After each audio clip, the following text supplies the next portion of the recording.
Uh-huh. See this local chamber of commerce for information regarding events in your area? Yeah. Please contact your chamber of commerce. Yes. Now, if you wondered what you should be doing, yeah, why don't you open the phone book? Poop. Got lots of events going on. In fact, why don't you get me the members of every chamber of commerce in each and every city, ooch, any counties, yeah, and every state, poop, as well as the National Chamber of Commerce and the International Chambers of Commerce.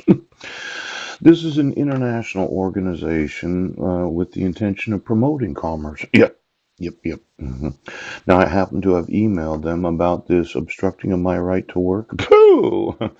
Now, just look in the phone book. Now, let's say you're unemployed. You went to work source, did you? You went to the job fairs. You know, if I wanted a job, I could pick up a telephone and call, yes, businesses until I found somebody that wanted to employ me.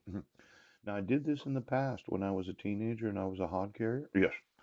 Before I was in the union, because there were a certain number of masonry companies that were non-union. Yes. That were looking for laborers to carry bricks. Poop. Now, it doesn't take much actual experience as 18, 19, 20-year old. Yes. Or maybe you're a dropout. Poop. 17. Ah, got a little. You would be surprised how many businesses are actually in the phone book that if I called them up, let's say I called the bail bonds. Yes. Affordable bail bonds or plus bail bonds or all pro bail bonds or budget bail bonds. Yes. Second chance bail bonds or the bail company. Yeah. And I said, hello, my name's Paul, and I'm not needing a bail bond, but if I had to purchase a bail bond for $500,100, how much would I have to give you? Yes. Or maybe I need to buy a bail bond for $10,000. Yeah. How much is that going to cost me?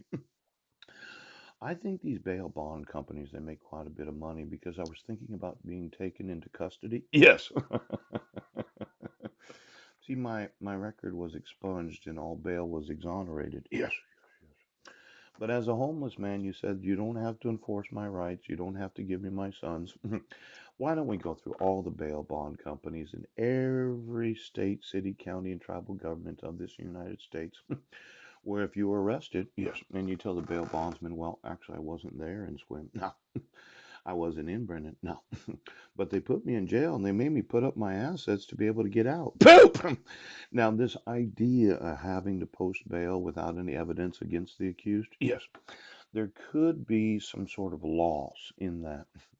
A lot of bail bond companies, they will only give you bail, yes, to bond you out of jail, yes, when there's some sort of true allegation of having committed a crime. That's right. Now, it probably cost me a little bit, yes. Exactly how much do these companies make? Because let's say I put up a $500,000 to get myself out of jail. I mean, as the bail bonds person as well as the defendant. Of the amount of bail that I'm purchasing, do they get like 10 to 15%? Because I did a little study on this whole bail bond thing. Yes. And I realized that the number of bail bonds for each and every jail of the United States, they must make money, otherwise they wouldn't be doing it. Yeah. Now, this thought of me actually having some sort of company where I'm the individual that will issue the bond of bail for those that are accused. Yes.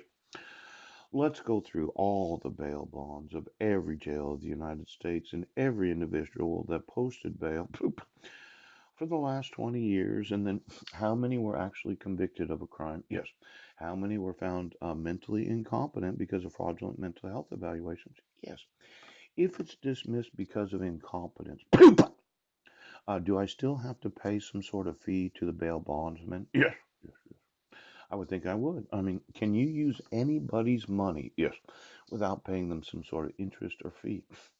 Now, usually, if you borrow money, yes, and because you're putting 10% down and they post the bail, yes, they're going to get paid something for that.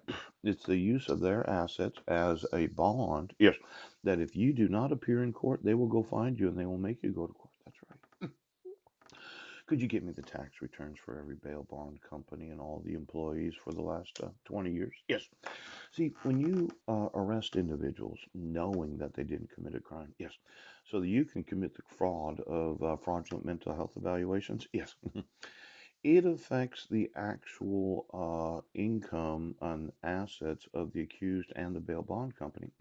Now, let's say I was actually mentally ill or mentally defective for knowing I wasn't in Squim, and knowing I wasn't in Brennan, and I wasn't cyber stalking. I would think that there's some sort of crime in actually writing down that you have to post $10,000 bail because you're no longer on your personal recognizance. Yeah. Now, it's not cruel and unusual punishment because you have to think of it two different ways. Yes. I asked for the notice from the state of jurisdiction. Right. You requested my presence in court. I wasn't ordered to go to court. No. I didn't get notice from the state. No. I didn't receive the 5 judicial days. No. And you kept me in jail for 27 days. Pooch. And then you said I was schizophrenic and bipolar for knowing I wasn't in Squim, Washington. Yes, yes, yes, yes. There's this problem of you spending other people's money without any jurisdiction or authority of law. Now, let's think about it for just a second. There could be a lawsuit in this. Putting on there right now. Just give me their fucking employees in every bond in every jail of the United States. For all of those that had to go through restoration treatment so they could stand trial. Yes, this idea of having to post bail, so as you're bonded. Yes, so that you can be on personal recognizance. Yes, so you can do mental health evaluation. Yes, so you can go to Western State. I think there's a lawsuit in this, a big motherfucking lawsuit right now. Now we're looking at work today, okay? If you want a job and you're an American citizen, you could call Fred's Auto Wrecking, Towing, and Repair, used parts. Do you know how they get used parts at one of these scrap yards, these junk yards? Nah. Guy goes out there with a box of tools and takes the parts off and puts it there in the shop. Yes. For every individual that's a dropout of every high school, get yourself the auto wreckers and use parts because they could be looking for somebody to take parts off of junk cars. Now it's money in your pocket. Money in your pocket.